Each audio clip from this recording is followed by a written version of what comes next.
Barricade fire blocking gel has been used to successfully defend structures during forest fires for several years. This revolutionary product has saved many buildings in wooded areas that would have been destroyed without its protection. However, the usefulness of the technology in another common situation, an exposure fire with many adjacent buildings, was not put to the test on a large scale until fire threatened the historic town of Keystone, South Dakota. We came on scene at 1:30 in the morning. This area was fully involved at that point in time. We were concerned about getting it stopped on the south end. And as I was concentrating on this area, on the fire area, as my mutual aid people came in, that was brought to my attention that we were getting a lot of radiant heat across the street into the railroad depot, the post office, and the fudge shop, and the Dakota Cold building. It was roaring. It was really burning. There was probably 6 or 7 businesses on fire when we arrived on scene, and it was just ripping its way through town in both directions. Keystone's water supply was inadequate to suppress a fire of this size.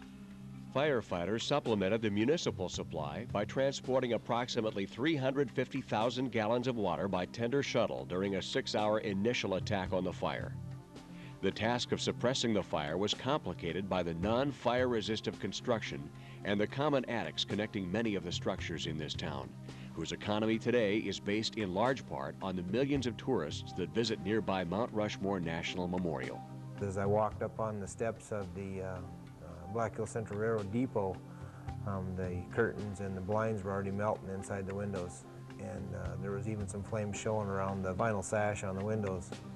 I wiped that fire off with my gloves, and my guys put a little bit of water on the depot, and it became very obvious very quick that if we were going to attack the fire on the one side of the street, we had to figure out a way to defend the west side of the street without any manpower. We seemed to be pretty short of water. We started drafting out of a creek.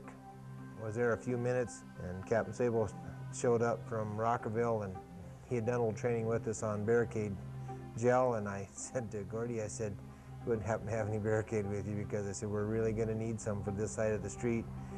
He kind of gets a big grin on his face and says, "Well, matter of fact, yes, I do." So he said, "If you've got gel, can you take the other side of the street out of the equation?" I said, "Yeah, I can. I can do it in about 15 to 20 minutes, and we'll never have to put another drop of water on it." It sounded like you were throwing raw bacon in a hot pan of grease, and it just sizzled and cooled those buildings out immediately. To fully understand the revolutionary properties of Barricade, it helps to examine the protection gel coating on a microscopic level. As Barricade and water are sprayed onto an exposed surface, millions of tiny bubblets are stacked one on top of another. In order for the heat of the fire to penetrate the protected surface, it must burn off each layer of the Barricade bubblet coating.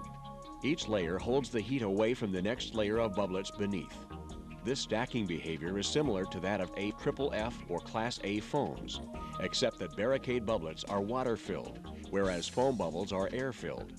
These unique water-filled bubblets dramatically enhance the thermal protective ability of Barricade over that of standard foam products. If we would not had Barricade, we would have had to have structure engines sitting on those buildings, basically cooling them down, sitting using water in that area. The nice thing about Barricade and Keystone that night was it was a one-shot application. We didn't have to go back. You know, some of the different foams and stuff that you'll squirt on a building, once they run off, you've lost that effectiveness. But once we applied the Barricade, we were able to attack the other side of the street without having to return to that side of the street again. There were some trash cans on the front porches that were actually melting, and the garbage was falling out of the trash cans. It was very intense radiant heat. Those buildings were going to be lost. The chamber building down here, I can't believe to this day that that building stood there. It literally melted the stoplight across the street. And there was a set of telephone booths in between these two buildings that were completely melted.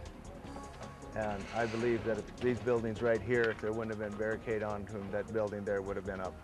Business owners whose livelihood was spared from the blaze by firefighters' quick application of Barricade gel were amazed at its effectiveness.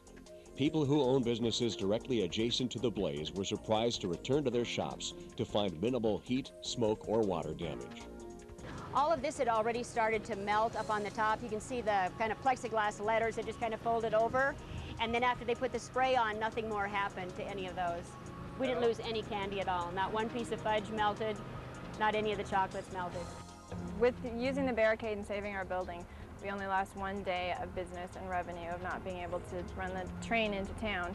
And if we wouldn't have had barricade on our building, it would look like across the street where they're still rebuilding 5 months later. The shingles, you can still kind of see where the tar from the shingles ran down because it was so hot. And then all these timbers that are out in front here, the creosote on the timbers was like oozing onto the ground, and it was all over the stairs.